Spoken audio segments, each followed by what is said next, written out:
Okay students, अभी हमने सीखा था कि किस प्रकार यूनिवर्सल ट्रुथ का जो है वो यूज़ होता है। हमने सीखा कैसे आपके एवरी और सारे ये जब वर्ड्स आते हैं तो उसके अंदर प्रेजेंट सिंपल टेंस का कैसे यूज़ होता है। चलिए अब आपको नेक्स्ट बताते हैं। मैंने इन शॉर्ट ट्रिक से अभी बहुत एक कुछ वर्ड्स यहाँ आपके लिखूंगा मैं। उससे पहले मैं जो है एक बार आपको रिवाइज करवा दूँ, फिर आप देखिए। फिर मैं कुछ टेंसेज जो यहाँ पर अभी मेंशन नहीं हुए हैं उनको अपन करेंगे। देखिए अब मैंने वर्ड से आपको कितने कुछ लर्न करवा दिए हैं। एक बार अपन रिवाइज करके फिर आगे बढ़ रहे हैं। देखिए फर्स्ट वर्ड जो मैंने आपको बताया था, यहाँ ध्यान रखना। अब फर्स्ट वर्ड था आपके यस्टरडे एंड लास्ट। कितने टेंसेस क्लियर होंगे, कितने रूल्स क्लियर हो रहे हैं देखिए वर्ड से, अभी आपको मालूम चलेगा। मैं आगे बाद में मेंशन करूंगा, पहले एक बार वर्ड लिख देता हूं इसमें। सेकंड, यस्टरडे का जो ऑपोजिट होता है क्या हो गया? Tomorrow. Okay, then next. Okay, yesterday का एंटोनियम जो होगा वो क्या होगा? टुमारो। लास्ट का नेक्स्ट। चलिए फिर देखिए अब, फिर मैंने वर्ड लिया था बिफोर। बिफोर का एंटोनियम क्या होता है? बिफोर का जो एंटोनियम होता है वो होता है आफ्टर। ये तो यहां तक हम एंटोनियम से ही चल रहे हैं। चलिए फिर आगे बढ़ रहे हैं अपन। फिर मैंने आपको बताया था वाइल। WHILE, while. ओके, फिर मैंने आपको बताया था बाई के साथ टाइम, बाई प्लस टाइम। कितने रूल्स क्लियर होंगे अभी आप देखिएगा। इसको सीरियसली लीजिएगा क्योंकि इसमें यहाँ पर बहुत सारे रूल्स क्लियर हो जाएंगे। फिर देखिए, फिर इसके बाद मैंने आपको बताया था वेन का रूल। इसके बाद फिर मैंने 3 टेंसेज क्लियर करवाए थे फोर सिंस के साथ टाइम का यूज। चलिए फिर नेक्स्ट अपन इसमें और आगे बढ़ रहे हैं। मैंने आपको बताया था इफ। ओके, और मैंने आपको बताया था ये जो आज का कॉन्सेप्ट, इसके अंदर देखिए एवरी। बहुत ज़्यादा वर्ड आता है ये। ऑलवेज भी ले लेते हैं इसमें। जो ज़्यादा वर्ड आ रहे हैं मैं उनको यहाँ मेंशन कर देता हूँ। डेली वर्ड भी काफ़ी आ चुका है, और एक ऑफन।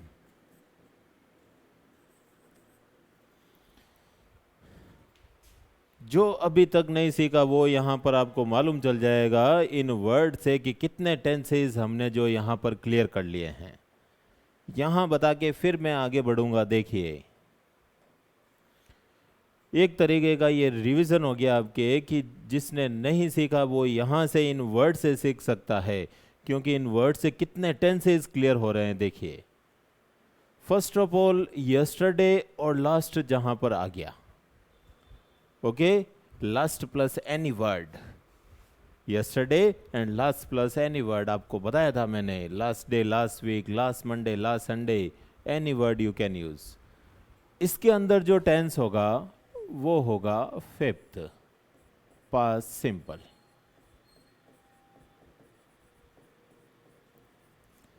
पास्ट सिंपल का रूल आया है। ये 2 वर्ड ऐसे हैं specially in 10th board class, अभी तक नहीं हुआ कि इसका एग्जाम्पल नहीं आया हो। ये 2 वर्ड इतने यूजफुल है, यस्टरडे एंड लास्ट। डेफिनेटली उसके अंदर टेंस कौन सा होगा? जो फिफ्थ का यूज होगा।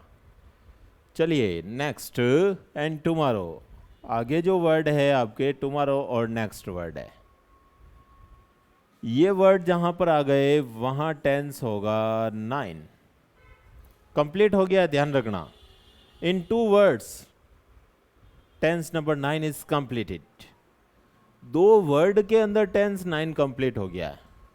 इसके अलावा और कोई वर्ड ही नहीं सीखना आपको। तो यहाँ इन 2 वर्ड के अंदर आपके टेंस 9 कंप्लीट हो गया है। 9 का क्या हो गया यहाँ पर? Future simple.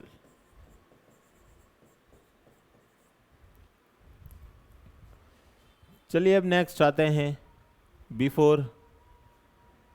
बिफोर के अंदर जो टेंस यूज में लिए थे, मैंने 2 टेंस यूज में लिए थे, बिफोर से इस तरफ और बिफोर के उस तरफ। तो पहला जो टेंस था वो था आपके 7, पास्ट परफेक्ट, और एक साइड आपके था पास्ट सिंपल।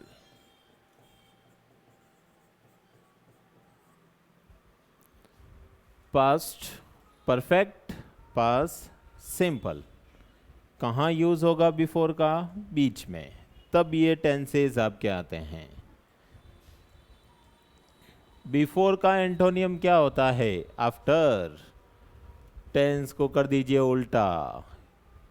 कहते हैं ना कि यहाँ बिफोर का उल्टा क्या होता है, ऑपोजिट क्या होता है? आफ्टर।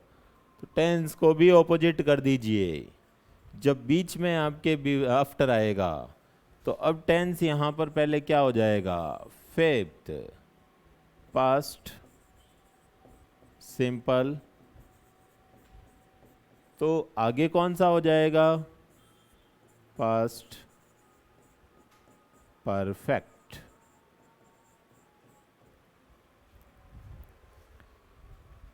दो टेंस के अंदर टेंस नंबर 7 कंप्लीट हो जाता है, इसके अलावा रूल्स नहीं है इसमें। टुमारो नेक्स्ट में टेंस नंबर 9 कंप्लीट हो गया। अब देख रहे हैं मैंने फिफ्थ 3 बार तो लिख दिया है मैंने, first second and third, that means fifth के 3 रूल्स यहां पर आपके हो चुके हैं। चलिए वाइल, फिर एक टेंस क्लियर हो जाएगा यहां पर, क्योंकि सबसे ज़्यादा यूज में आने वाला इस टेंस के अंदर है। जहां वाइल आ गया वहां टेंस होगा आपके 6। कौन सा टेंस होगा? 6, पास्ट कंटिन्यूस। 6 कंप्लीट हो गया। Single word 6 completed. In 2 words tense number 7 completed. Again in 2 words tense number 9 completed. चलिए एक टेंस और कंप्लीट कर लेते हैं अपन। बाई के साथ टाइम आ गया। By plus any word, by the end of this day, by the end of this year, month, कोई भी, by Sunday, by 10 o'clock, by January, by morning, any word is given with by. कोई भी word by के साथ दिया हुआ है, पूरा टेंस यहाँ पर क्लियर हो जाएगा, ध्यान रखना। इसके अलावा कोई और आइडेंटिफिकेशन नहीं है। उसके अंदर टेंस होगा आपके 11। पूरा हो चुका है टेंस। 11 के अंदर आपके क्या होता है? Future perfect. Future perfect. Tense number 11 यहां पर आपके जो है वो कंप्लीट हो चुका है। इस सिंगल वर्ड से देखो, सिंगल वर्ड से कौन से टेंसेज हो गए?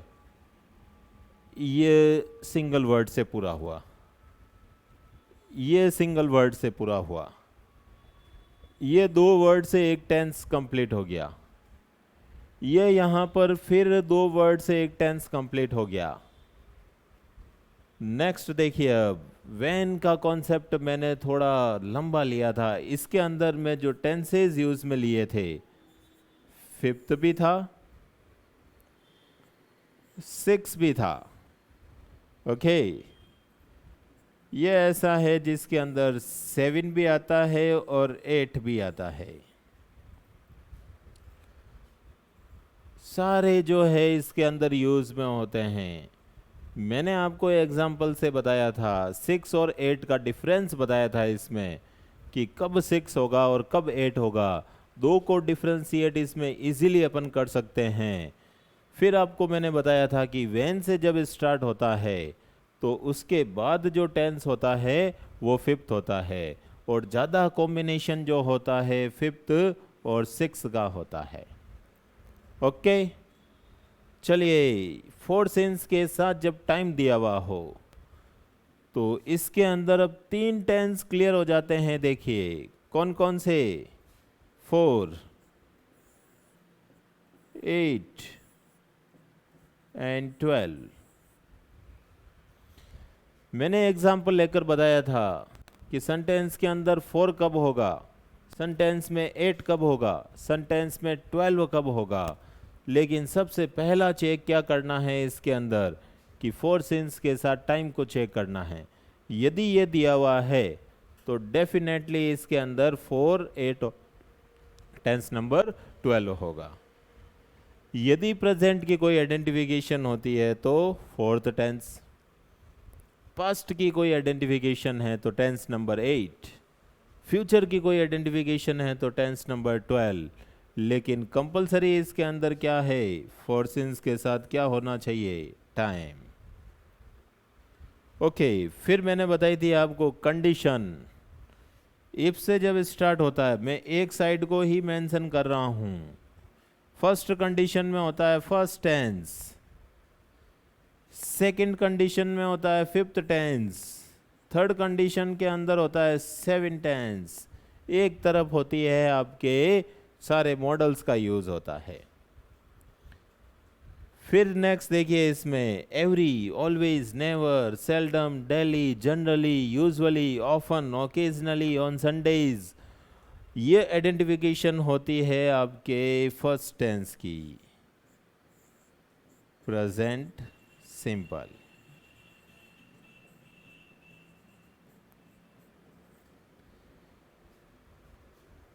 अब स्टूडेंट्स इसके अंदर देखिए, आपको जिनको ये नॉलेज है, मैंने स्टार्टिंग के अंदर एक टेबल ड्रॉ करवाई थी कि कैसे टेंसेस के जो है वो नेम्स लर्न किए जाते हैं, कैसे उनकी हेल्पिंग वर्ब्स को लर्न किया जाता है और कैसे मेन वर्ब को लर्न किया जाता है। जिनको ये मालूम होते हैं, ये आपके सामने एक पूरी समरी दे रखी है इसकी। फिर यहाँ पर देखिए टेंस नंबर 11 कंप्लीट हो गया, single word. Tense number 4, 8, 12 complete हो गया, 4, 8, 12 कंप्लीट हो चुके हैं फॉर और सिंस के साथ। टेंस नंबर 9 कंप्लीट हो चुका है। ओके, टेंस 9 कंप्लीट हो चुका है।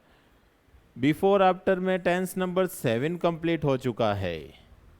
बिफोर और आफ्टर के अंदर टेंस नंबर जो 7 है वो कंप्लीट हो चुका है।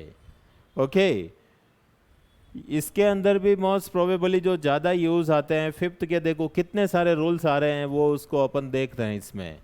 फर्स्ट रूल, सेकंड, थर्ड, यहाँ भी आता है इसके साथ फोर्थ, ये फिफ्थ, फिर ये सिक्स। एक और बताया आपको मैंने, करीबन 7 रूल्स जो है वो फिफ्थ टेंस के यहाँ पर आ गए हैं सारे।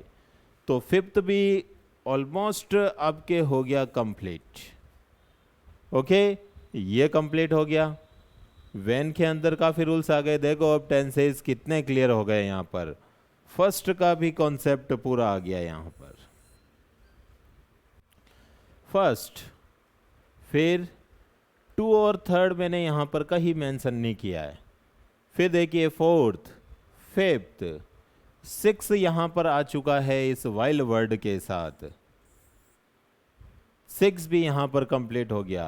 1, 4, फिर 5, फिर 6, फिर 7, फिर 8, 9, 10 का यहाँ पर यूज़ नहीं हुआ है। फिर 11 एंड 12। ये पूरी एक तरीके से समरी है।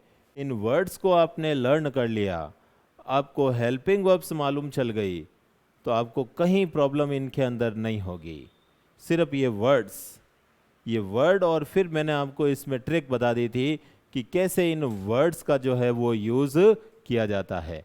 तो अब इसका थोड़ा अच्छी तरीके से आप नॉलेज के अंदर, अपने माइंड के अंदर ये वर्ड्स जो है वो फिट कर लीजिए कि जहाँ ये वर्ड आएंगे मुझे जो है इनका यूज़ करना है, कैसे करना है आपको सब कुछ इसके अंदर मैं बता चुका हूँ। चलिए अब नेक्स्ट कॉन्सेप्ट देखिए।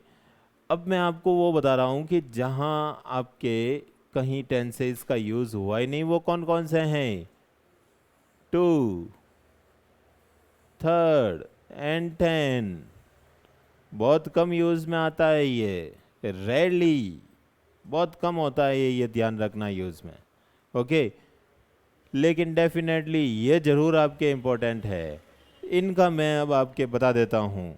देखिए कैसे इनका अब यूज़ होता है और इनके अदर आइडेंटिफिकेशन क्या होती है। First one, the tense number second. क्या नेम हो गया है इसका? Present continuous. ओके, थोड़ा इसको बता देते हैं अब क्या होगा इसके अंदर। अदरवाइज सारे जो है वो उन वर्ड्स के ऊपर डिपेंड है कंप्लीट। इस टेंस के अंदर जो हेल्पिंग वर्ब होती है वो होती है आपके इज, एम एंड आर। फिर रोल होता है मेन वर्ब का। मेन वर्ब के साथ फर्स्ट फॉर्म के साथ किसका यूज करेंगे अपन? आईएनजी का। ये भी बता देता हूं आपको, ही के साथ किसका यूज होगा? इसका। सी के साथ भी किसका यूज होगा? इसका। इट के साथ भी यूज होगा आपके इसका। कोई भी सिंगुलर हो गया और सब्जेक्ट तो उसके साथ भी इसका यूज। एकमात्र सब्जेक्ट जिसके साथ एम का यूज होता है। बाकी जो रिमेनिंग है वी, वी के साथ आर, यू के साथ आर, दे के साथ आर। ओके, फिर कोई भी प्लूरल का हो तो उसके साथ आर। अब इसके अंदर एडवर्ब्स कौन से हैं वो देखिए। कौन से वर्ड्स है जो इस टेंस के अंदर आते हैं उनको देखिए। अब now, today, these days, at this time,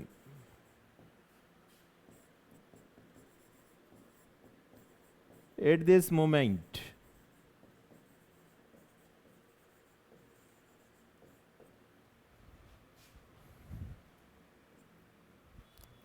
फिर इसके अंदर देखिए आपके ये वर्ब आ जाती है कई बार, लुक, देन एक्सक्लेमेशन मार्क,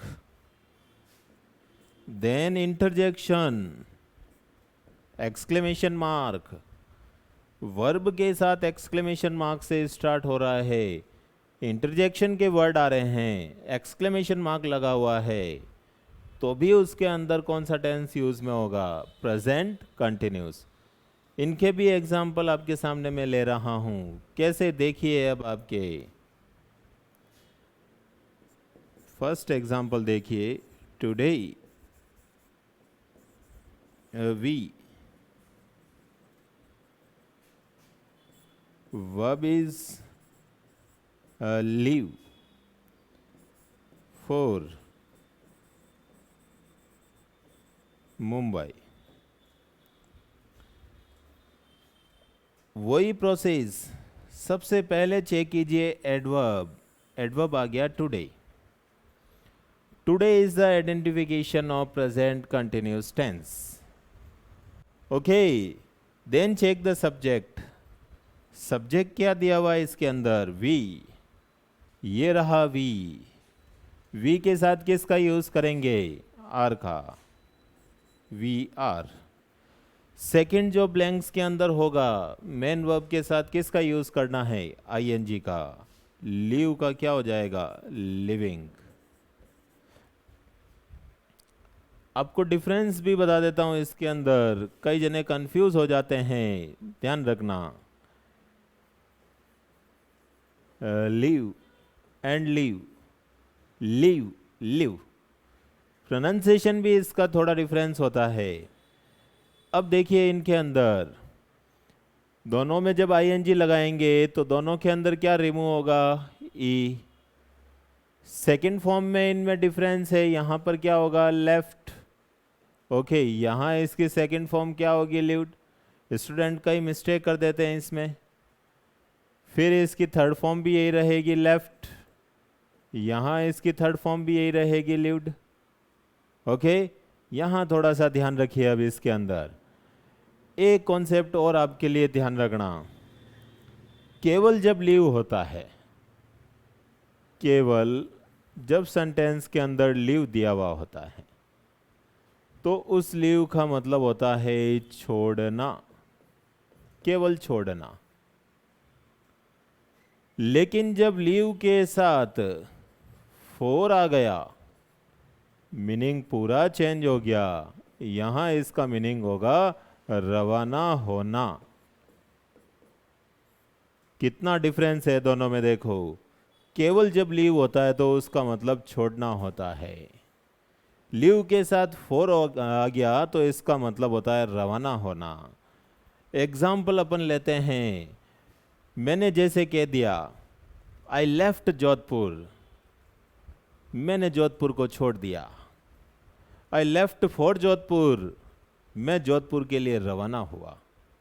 कितना डिफरेंस होता है दोनों में। सिंगल वर्ड जो है वो आपके डिफरेंस हो जाता है उसमें।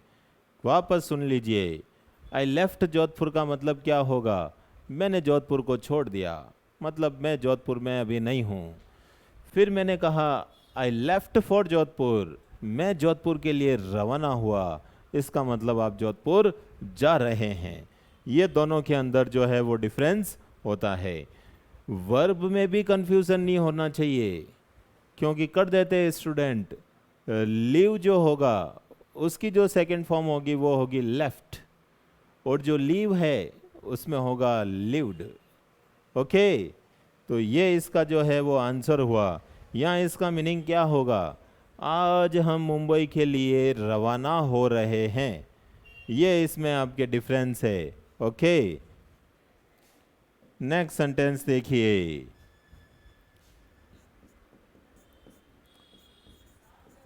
My brother, then blanks, verb is sleep, in his room, now। कोई भी ले सकते हैं इनमें से। ओके, अब यहां पर आपके जो एडवर्ब कौन सा यूज में आया है, नाउ। ये रहा आपके adverb. Check the subject here, subject दे रखा है माय ब्रदर, क्या हो गया, सिंगुलर। किसका यूज होगा, इसका। वर्ब में क्या ऐड कर दो, आईएनजी। ये इसका आंसर हो गया। देखो कितना जल्दी होता है जब आपको टेंसेस लर्न हो जाते हैं। ब्लैंक्स के अंदर दो ही थिंक आती है, फिर बता रहा हूँ, helping verb, main verb. Continuous tense कर रहे हैं तो मेन वर्ब के साथ आईएनजी का यूज होगा। अदरवाइज दूसरे जो टेंसेस परफेक्ट वाले होते हैं केवल थर्ड फॉर्म होती है, फिर यूज लो सब्जेक्ट के अकॉर्डिंग आपके जो है हेल्पिंग वर्ब का। इनके भी एग्जाम्पल देखो,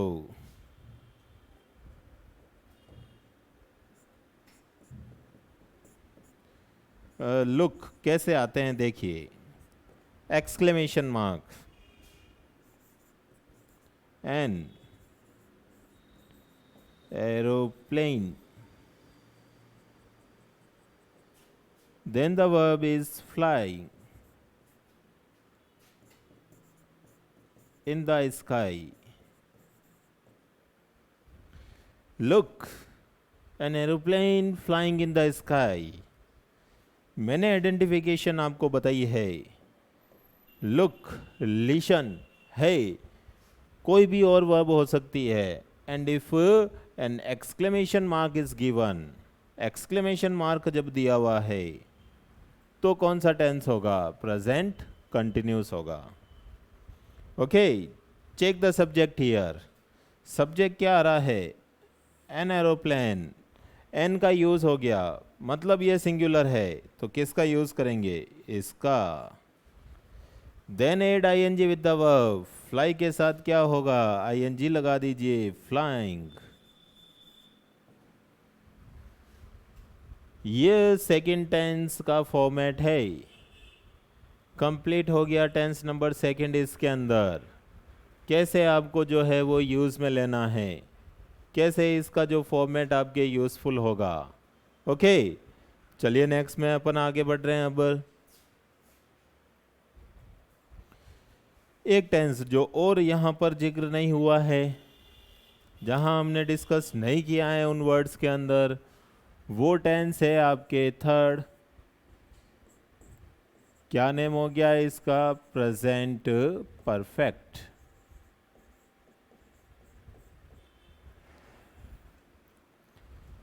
इसकी भी अपन आइडेंटिफिकेशन देख लेते हैं। First thing, helping verb. क्या होगी इस टेंस की helping verb? Has and have. फिर आ जाइए मेन वर्ब के अंदर। मेन वर्ब की कौन सी फॉर्म आएगी? Third form. ये V3 का मतलब होता है थर्ड और फॉर्म। फ्रॉम मत लिख देना, फॉर्म बोला जाता है इसको, फॉर्म। Okay, third form. फिर इसके अंदर देख लीजिए कैसे क्या यूज होगा। ही के साथ जो यूज होगा वो होगा हैज। सी के साथ भी यूज होगा आपके हैज। इट के साथ यूज होगा हैज। देन कोई सिंगुलर है तो उसके साथ भी क्या यूज होगा? हैज। रिमेनिंग सब्जेक्ट्स जो होंगे उनके साथ हैव का यूज। आई के साथ हैव लगेगा इसमें, वी के साथ भी हैव होगा, यू के साथ भी हैव होगा, और दे के साथ भी इसमें हैव का यूज होगा। अब इसके इंडिकेटर्स कौन से होते हैं, इसके एडवर्ब्स कौन से होते हैं वो देखिए। अब फिर अपन इसका एग्जाम्पल लेंगे। एडवर्ब्स देखिए अब कौन कौन से इसके अंदर एडवर्ब्स होते हैं। पहला जो एडवर्ब है वो है ऑलरेडी। बहुत ज़्यादा यूज में आता है ये वर्ड। कौन सा एडवर्ब है? Already. Then yet, then so far, then recently, then just and just now. These are the adverbs of present perfect tense. Already, yet, so far, recently, just and just now. चलिए example में आते हैं ताकि ये भी clear हो जाएं। अब देखिए इनके एग्जाम्पल। सब्जेक्ट ले लिया मैंने आई, then already, then blanks. Finish is the verb. My homework.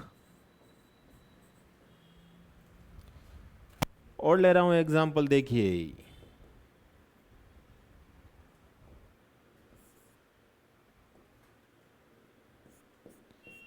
My family,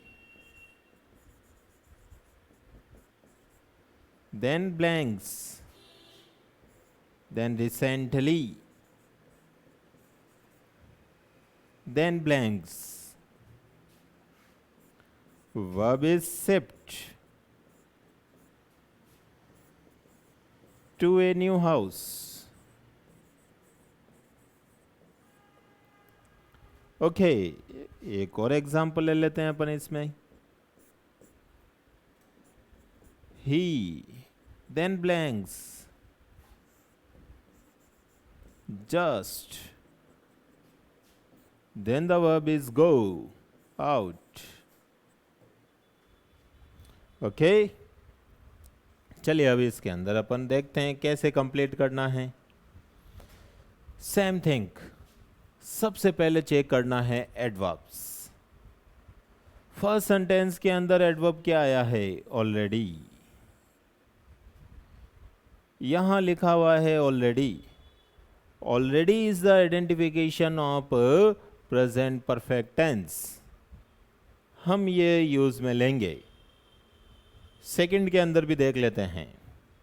second के अंदर एडवर्ब क्या आया है? रिसेंटली। ये रहा आपके रिसेंटली।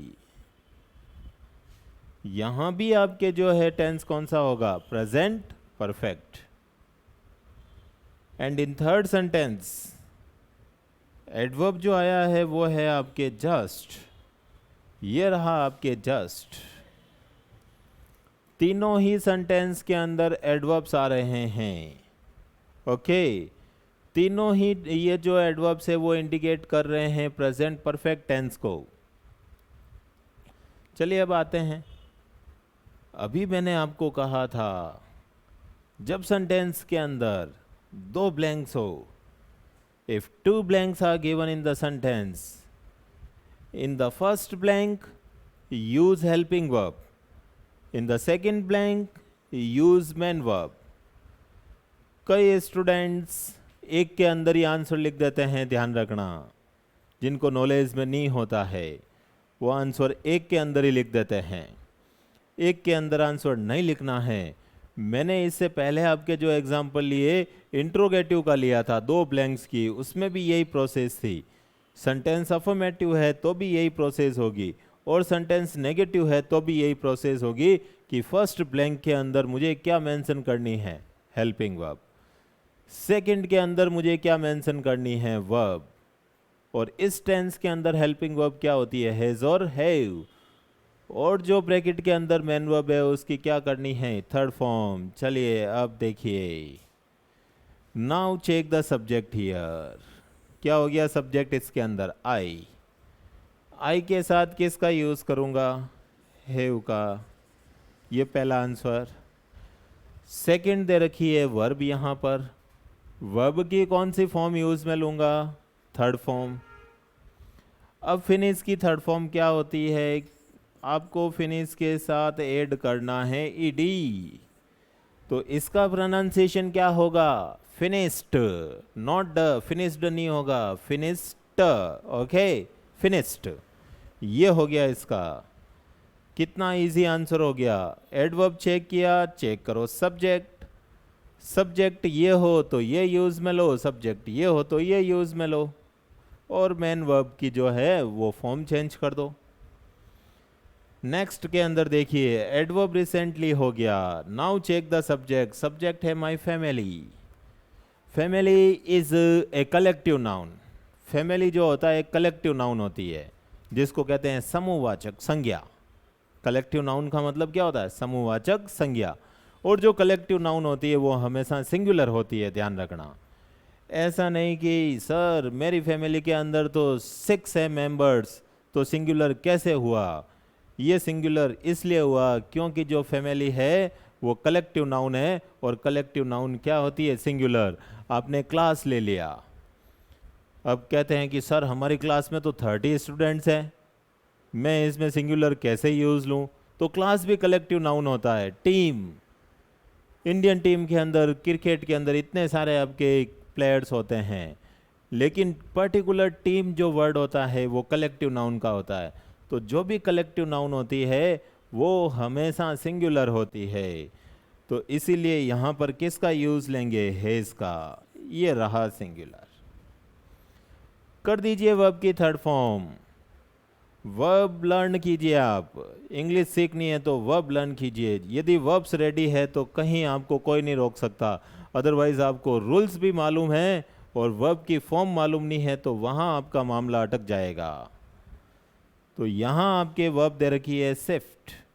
तो शिफ्ट की जो थर्ड फॉर्म होगी इसके अंदर भी आपके ईडी ऐड होगा और इसका जो प्रोनाउंसिएशन होगा वो होगा शिफ्टेड। शिफ्टेड भी नहीं होगा, शिफ्टेड, शिफ्टेड। ये इस तरीके से इसका जो है प्रोनाउंसिएशन होगा। थर्ड सेंटेंस के अंदर देखिए, he then blanks then just then blanks then go and out। Adverb हो गया इसके अंदर just. Now check the subject here. अब यहां पर सब्जेक्ट को चेक कीजिए। सब्जेक्ट क्या दे रखा है? ही के साथ किसका यूज लूंगा मैं? हेज का। तो पहला आंसर तो हमने लिख दिया फर्स्ट ब्लैंक के अंदर। सेकंड, मुझे वर्ब की क्या करनी है? Third form. वर्ब कहाँ होती है? ब्रैकेट के अंदर। कर दीजिए थर्ड फॉर्म। थर्ड फॉर्म क्या होती है? अब गो, वेंट, गॉन। अब ऐसा नहीं कि दो के अंदर ईडी लगा है तो मैं थर्ड के अंदर भी ईडी लगा दूं, ठीक है ना? इस प्रोसेस को आपको यूज में नहीं लेना है। So the third form is gone. Go, went, gone. ये देख लीजिए टेंस नंबर जो थर्ड कंप्लीट हो चुका है। आपको इसके अलावा और रूल्स इसमें लर्न नहीं करने हैं। रूल्स होते हैं लेकिन उनका लेवल थोड़ा सा बड़ा हो जाता है, because they are used in competition exams. Competition में होते हैं। आपके लिए बस ये एडवर्ब्स लर्न कर लीजिए, ये तैयार कर लीजिए, ये आपके सारा जो है वो क्लियर हो जाएगा। देख लीजिए एक बार इनको। ये कंप्लीट हो चुका है आपके।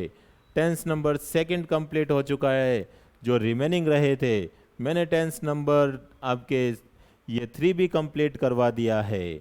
एक बार आप इनको चेक कीजिए, फिर मैं आगे जो है वो एग्जाम्पल ले रहा हूं।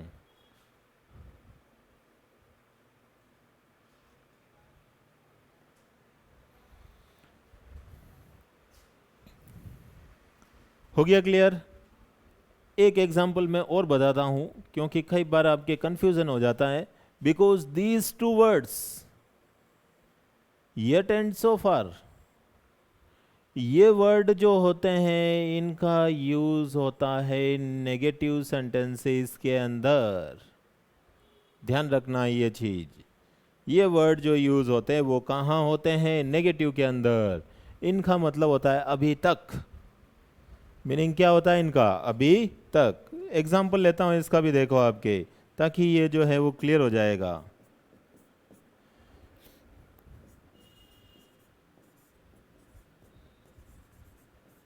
माई फ्रेंड देन ब्लैंक्स। अब देखो इसके एग्जाम्पल में कैसे आपके इसकी आइडेंटिफिकेशन होती है। कई बार दिया हुआ नहीं होता है तो भी आपको जो है वो लगाना पड़ेगा इसमें। Note complete his homework. अब मैंने यहां ले लिया सो फार और I can also use yet here. अब कई बार कंफ्यूजन आपके ये रहता है कि नोट दिया हुआ आता भी है, नहीं भी आता है। डेफिनेटली जो है वो नोट का जो है यूज होगा इसमें। आपके जो फॉर्मेट होता है उस फॉर्मेट के अंदर यही कॉन्सेप्ट होता है कि इसके अंदर जो है वो नोट दिया हुआ आता है वर्ब के अंदर। इसका मतलब ये सेंटेंस जो है वो नेगेटिव है। अब चाहे नेगेटिव हो, इंट्रोगेटिव हो, चाहे अफर्मेटिव हो, हमें तो फॉर्मेट वो यूज में लेना है। हमें तो कोई कंफ्यूजन रखना ही नहीं है इसमें। So first of all check adverb in the sentence. कौन सा एडवर्ब हो गया इसके अंदर? सो फार। यदि मैं यहाँ पर येट का भी यूज लेता तो भी कोई प्रॉब्लम नहीं है। तो ये रहा इसके अंदर adverb. Okay. Second thing, check the subject here. Subject यहाँ पर है माई फ्रेंड। अब माई फ्रेंड सब्जेक्ट कैसा हो गया? सिंगुलर। किसका यूज करेंगे? है इसका। फ्रेंड्स होता, किधर चले जाते अपन? इधर। तो यूज होता फिर हैव का। तो माई फ्रेंड हेज। अब यहाँ आपको पहले क्या लिखना है? ऐसा नहीं कि जहाँ स्टूडेंट्स को नॉलेज नहीं होता है तो वो क्या करते हैं कि नोट को ही वर्ब मान लेते हैं कि नहीं, सर ने कहा है कि ब्रैकेट के अंदर जो आता है वो वर्ब होती है। यहाँ ये वर्ब नहीं है, it is the indication of negative sentence. Negative की ये पहचान होती है। तो अब मुझे नॉट को तो ऐसे ऐसे लिखना है, थर्ड फॉर्म मत कर देना, ठीक है ना। नॉट होती है वर्ब, लेकिन उसकी स्पेलिंग अलग होती है।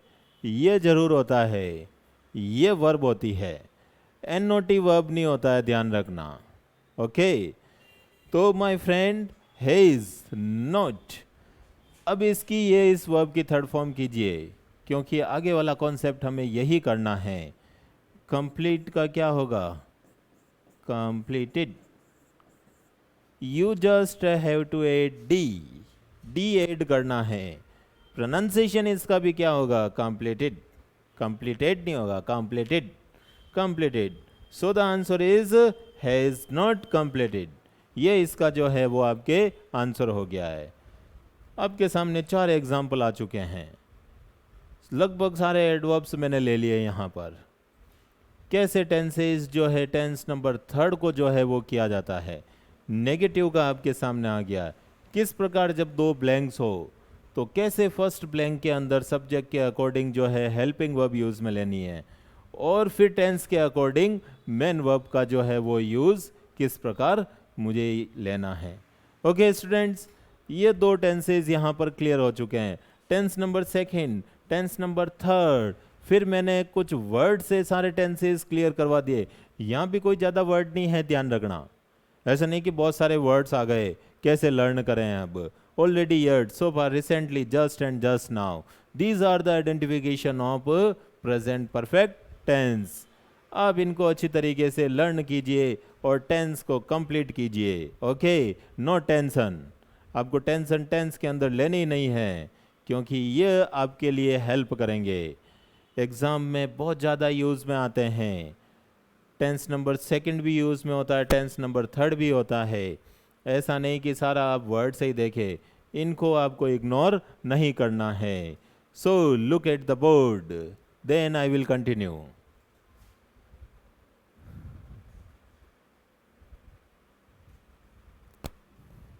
Okay students, in my next class I will bring some more words। एक टेबल ड्रॉ करके बताऊंगा कि कैसे आपके जो उस टेबल को आपके सारे सब कुछ आ जाएंगे, पूरी कंप्लीट टेबल कर दूंगा, ताकि आपके कुछ जो है उसमें रिमेनिंग होगा भी नहीं। ओके, तो इसको अच्छी तरीके से आप लर्न कीजिए। आज मैंने बहुत शॉर्ट ट्रिक से आपको टेंसेस जो है correct form of the verb सारे क्लियर करवा दिए हैं। Okay, in my next class I will draw a table for you, so get ready for the next class. Okay students.